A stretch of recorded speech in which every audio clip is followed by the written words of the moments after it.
દલપતરામ ને મારે યાદ કરવા પડે, વઢવાના પાદર ને યાદ કરવું પડે કે જનેતા મારી તમારી હોય, હે એના હૃદયનો ભાવ શું હોય, કેવી હોય. તો હું સુતો પારણે પુત્ર નાનો, રડું છેક તો રાખતું કોણ છાનો.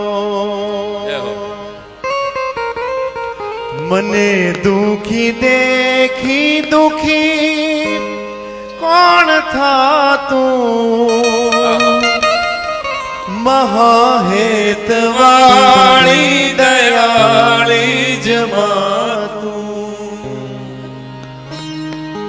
સુકામાં સુવાડી ભીને પોઢી પોતે, પીડા પામું પંડે તજે સ્વાદ તો તે. બને સુખ માટે કટું કોણ ખાતું, મહાહેતવાળી દયાળી જમાતું.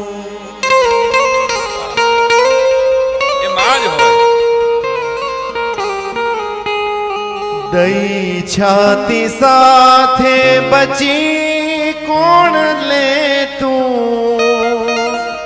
વિમલભાઈ, નાનકડું ઘર અને ઘરમાં છોકરાને ભૂખ લાગી, તમારી આ કડી વચ્ચે રોકું છું. ભૂખ લાગી એટલે કે માં મને જમવું છે. હવે લાડુ એક જ હતો, અડધો જ હતો, અડધો મોટો ભાઈ ખાઈ ગયેલો, અડધો જ લાડુ હતો. માં અડધો નહીં, મને આખો કરી દે. બાપુજી બાજુ બેઠા હતા, કીધું હવે અડધો ખાઈ લે ને, અડધો મળ્યો એટલું નથી સારું રાખતું. બાપુજી તો ખીજાઈ જાય, સ્વાભાવિક. અડધો મળ્યો એમાં ખાઈ લે સાનવણો, આટલું કીધું. પણ માએ કીધું ના બેટા ઉભર, હું છે ને આખો કરી આવું. હવે ઘરમાં એક જ લાડુ હતો ને એ અડધો જ હતો. પણ સાંભળજો, માં કોને કહેવાય એનો બહુ નાના નાના દાખલા છે મારી પાસે. માં અંદર ગઈ અને અડધો લાડુ હતો એને આમ દબાવી અને આખો કરી દીધો. લે બેટા આખો લાડુ, અડધાને આખો કરીને ખવડાવે ને એ જને. એટલે છાતી સાથે બચી કોણ લે તું, તજી તાજુ ખાજુ મને કોણ દે તું. મને કોણ મુખે મીઠા ગીત ગાતું, મહાહેતવાળી દયાળી જમાતું. એ જનેતા જેના માટે મજાદારનો પાદર વેદ મંત્રો જેવો દુહો લખે, પદ્મશ્રી દુલાભાયા કાક કે મોઢે બોલું માં અને મન હાચે જ નાનપણ સાંભળે, પછી મોટપની મજા મન કડવી લાગે કાગડા. એથી આગળ કવિ એમ કહે છે કે મળી નહીં હરને માં, મળી નહીં હરને માં, તેથી પરમેશ્વર પશુ થયો, પણ જાયો જશોદા નંદ કેરો કૃષ્ણ કહેવાણો કાગડા. શું કે છે દલપતરામ? પડું કે ચડું તો ખમા આણી વાણી, પડે પાપડે પ્રેમના પૂર પાણી.